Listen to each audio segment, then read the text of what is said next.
आज का हमारा पहला स्ट्रक्चर है गाइस, के सिवा और कोई रास्ता नहीं है। मतलब माफ़ी मांगने के सिवा और कोई रास्ता नहीं है। इस तरह के हिंदी वाक्यों को इंग्लिश में ट्रांसलेट करने के लिए आप there is no way word to का यूज़ करते हैं। कैसे करना है एग्जाम्पल देखिए।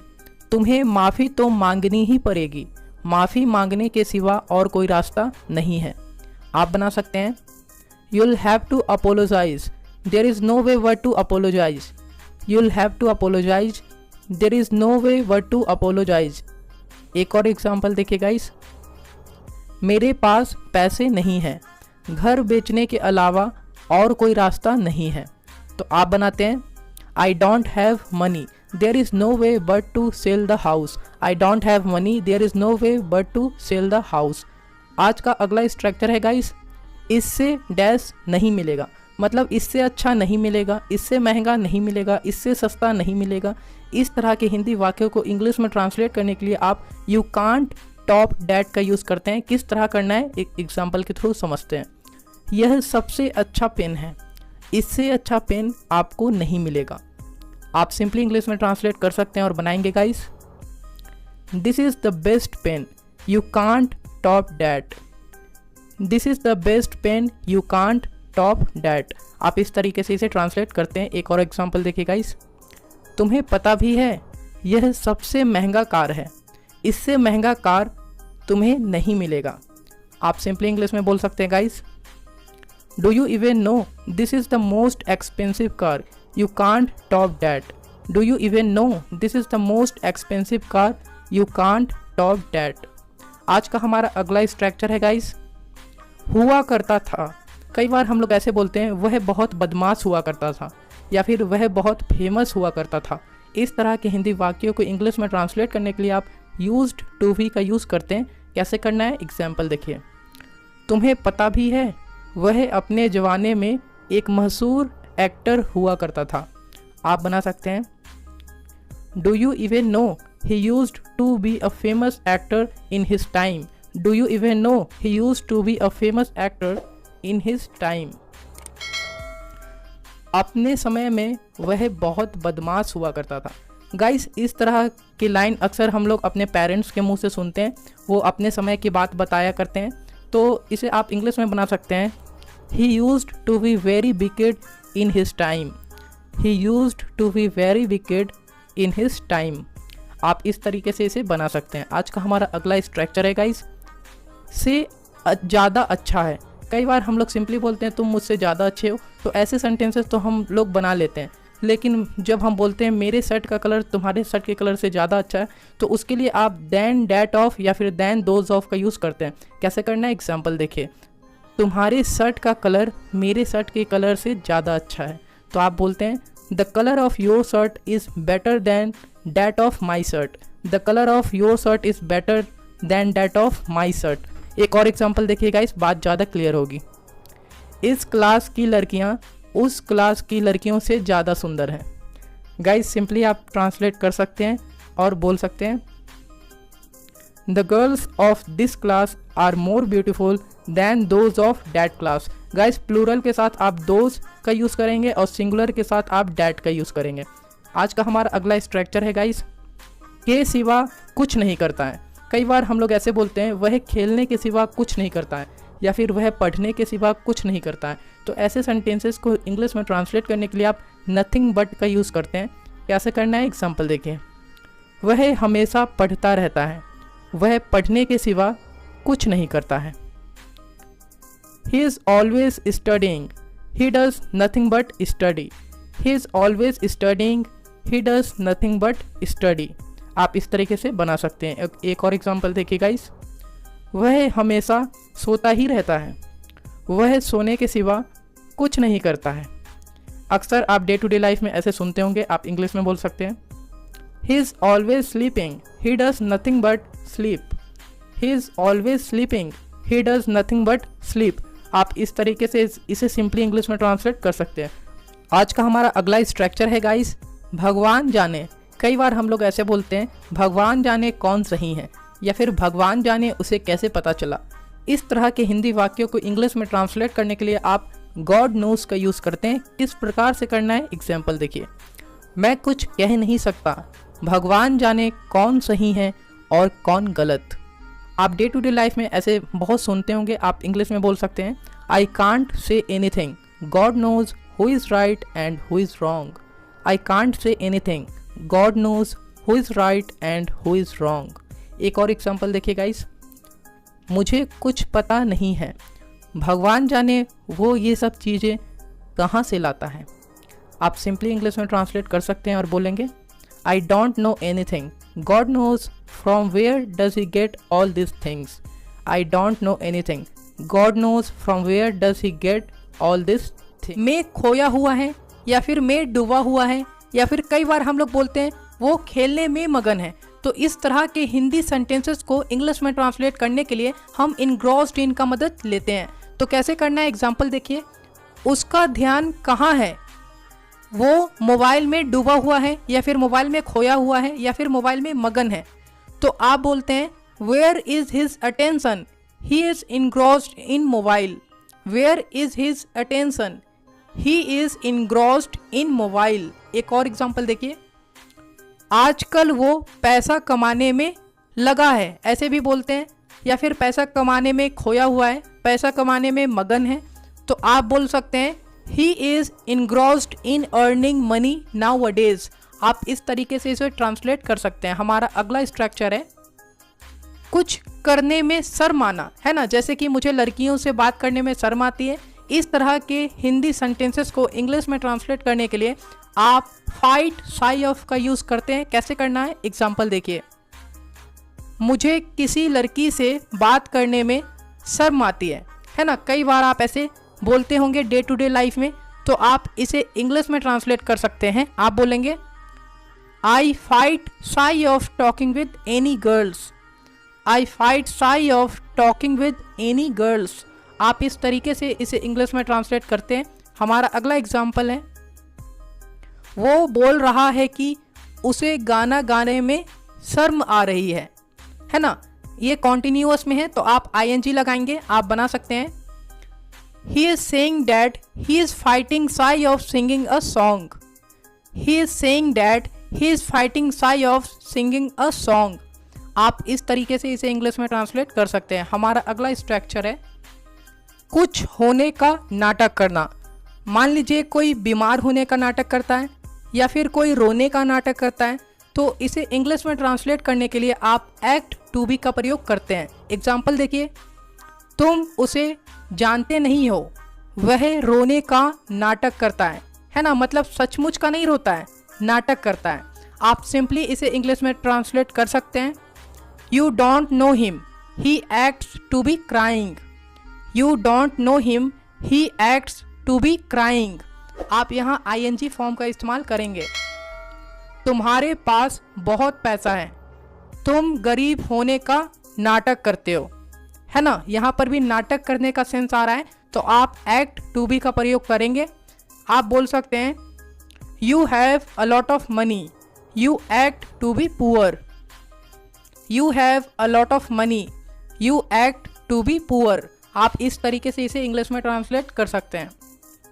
का क्या होगा, है ना। कई बार हम लोग बोलते हैं अगर तुम मुझे छोड़कर चली जाओगी तो मेरा क्या होगा या फिर उसका क्या होगा। तो इस तरह के हिंदी सेंटेंसेस को इंग्लिश में ट्रांसलेट करने के लिए आप व्हाट विल बिकम ऑफ का इस्तेमाल करते हैं। कैसे करना है, एग्जाम्पल देखिए। कभी सोचा है अगर तुम उसे छोड़ दोगी तो उसका क्या होगा। आप सिंपली इंग्लिश में बोलते हैं have you ever thought if you leave him what will become of him. Have you ever thought if you leave him what will become of him. एक और एग्जाम्पल देखिए, अगर तुम मुझसे बात नहीं करोगी तो मेरा क्या होगा। आप सिंपली इसे इंग्लिश में ट्रांसलेट कर सकते हैं। आप बोलेंगे if you don't talk to me what will become of me. If you don't talk to me what will become of me. आप इस तरीके से इसे इंग्लिश में ट्रांसलेट कर सकते हैं। हमारा अगला स्ट्रक्चर है कई बार हम लोग बोलते हैं ऐसे तो वो हार जाएगा, ऐसे तो हम कभी पहुंच नहीं पाएंगे, या फिर कई लोग इस तरह से तो हम नहीं जीत पाएंगे। तो इस तरह से या ऐसे तो के लिए आप दिस वे का प्रयोग करते हैं। एग्जाम्पल देखिए, तुम मेरी बात नहीं समझ रहे हो, ऐसे तो हम हार जाएंगे, है ना। आप सिंपली इसे इंग्लिश में ट्रांसलेट कर सकते हैं, you are not getting my point, this way we will lose. You are not getting my point, this way we will lose. एक और एग्जाम्पल देखिए, वह बहुत समय ले रही है, ऐसे तो वह जा ही नहीं पाएगा, है ना। आप सिंपली इसे इंग्लिश में ट्रांसलेट करते हैं, she is taking a long, he will not be able to go this way. She is taking a long, he will not be able to go this way. आप this वे का प्रयोग sentence के last में भी कर सकते हैं। के आधार पर, कई बार हम लोग ऐसे बोलते हैं, तुम्हें मंथ के आधार पर सैलरी मिलेगी। तो आप इस तरीके के हिंदी सेंटेंस को बनाने के लिए ऑन द बेसिस ऑफ का प्रयोग करते हैं। कैसे करना है, एग्जाम्पल देखिए, ऐसी कोई बात नहीं है, तुम्हारे काम के आधार पर तुम्हें पैसे मिलेंगे। आप सिंपली इसे इंग्लिश में ट्रांसलेट कर सकते हैं। आप बोलेंगे, it's nothing like that, you will get money on the basis of your work. It's nothing like that, you will get money on the basis of your work. एक और example देखिए, पता है सबूतों के आधार पर उसे गिरफ्तार कर लिया गया। आप इसे इंग्लिश में बना सकते हैं, you know what, he was arrested on the basis of evidence. You know what, he was arrested on the basis of evidence. आप इस तरीके से इसे इंग्लिश में ट्रांसलेट कर सकते हैं। सिर्फ इसीलिए क्योंकि, कई बार आप हिंदी में बोलते हैं सिर्फ इसीलिए क्योंकि वो सुंदर है, इसका मतलब ये नहीं कि वह तेज है। इस तरह के सेंटेंसेस को इंग्लिश में ट्रांसलेट करने के लिए आप जस्ट बिकॉज का प्रयोग करते हैं। कैसे करना है, एग्जाम्पल देखिए, सिर्फ इसीलिए क्योंकि तुम उसे जानते नहीं हो, इसका मतलब ये नहीं कि वह बुरा लड़का है। आप सिंपली इंग्लिश में बोल सकते हैं, just because you don't know him, it doesn't mean that he is a bad boy. Just because you don't know him, it doesn't mean that he is a bad boy. सिर्फ इसीलिए क्योंकि वह लंबा है, इसका मतलब यह नहीं है कि वह बड़ा है ना। कोई कोई कम उम्र में भी लंबे हो जाते हैं। Just because he is taller, it doesn't mean that he is older.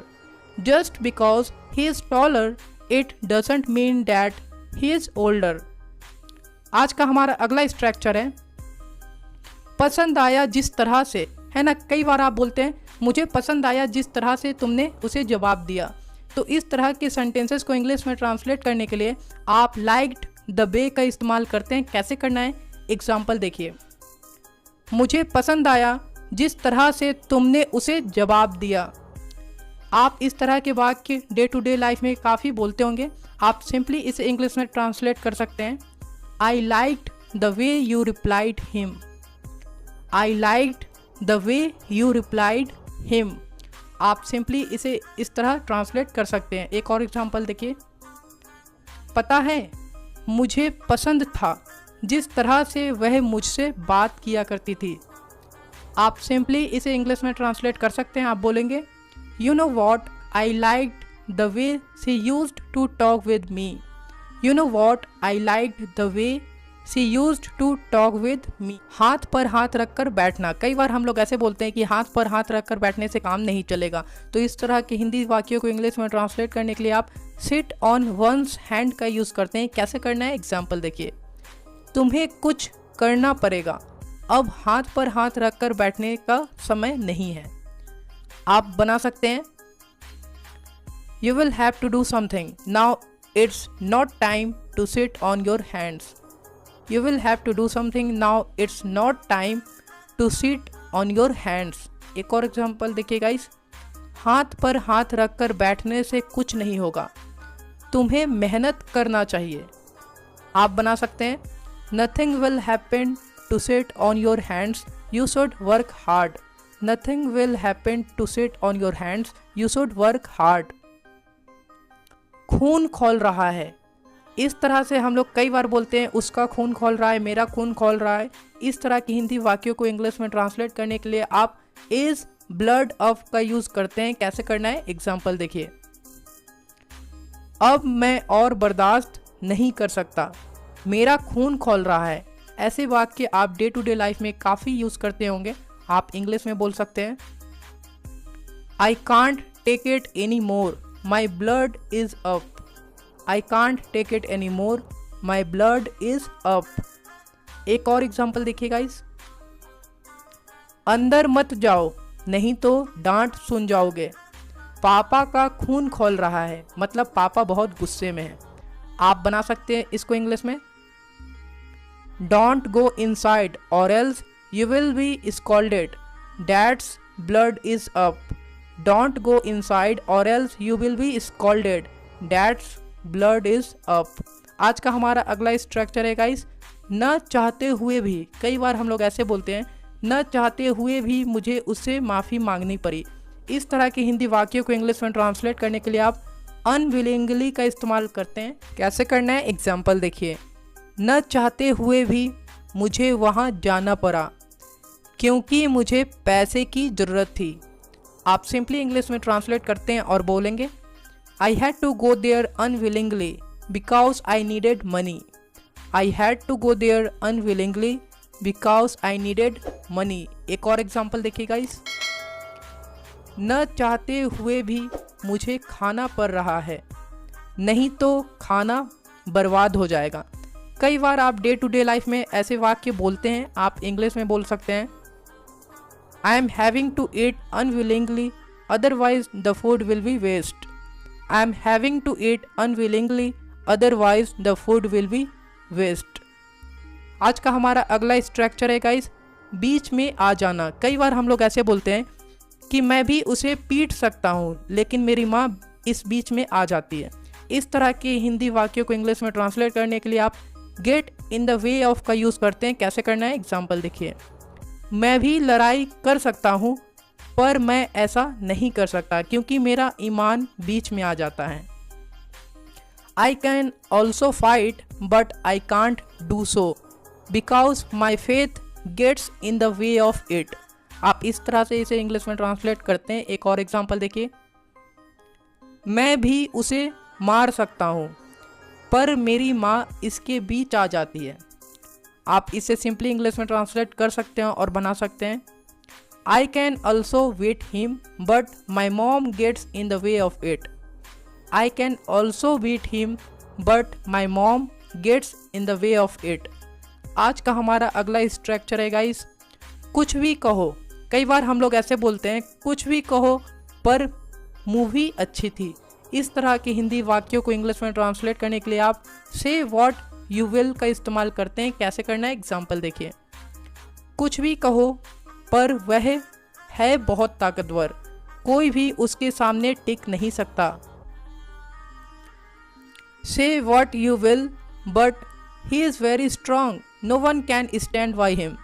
से what you will but he is very strong, no one can stand by him.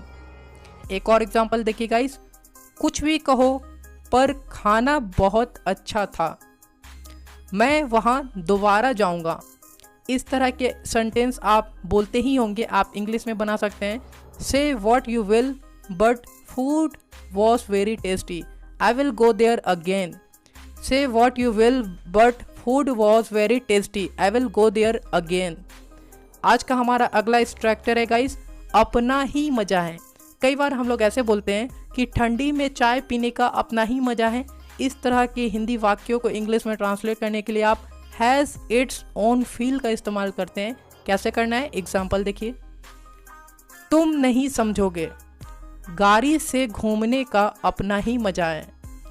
आप अक्सर डे टू डे लाइफ में ऐसे वाक्य बोलते ही होंगे। आप इंग्लिश में बोल सकते हैं you won't understand, roaming by the bike has its own feel. You won't understand, roaming by the bike has its own feel. एक और एग्जाम्पल देखिए, एसी वाले कमरे में सोने का अपना ही मज़ा है, खास करके गर्मियों में। आप सिंपली इंग्लिश में ट्रांसलेट कर सकते हैं और बोलेंगे sleeping in the AC room has its own feel specially in summer. Sleeping in the AC room has its own feel specially in summer. आप इस तरीके से इसे इंग्लिश में ट्रांसलेट कर सकते हैं। आई होप गाइस आज की वीडियो लेक्चर आप लोगों को काफ़ी यूज़फुल लगी होगी।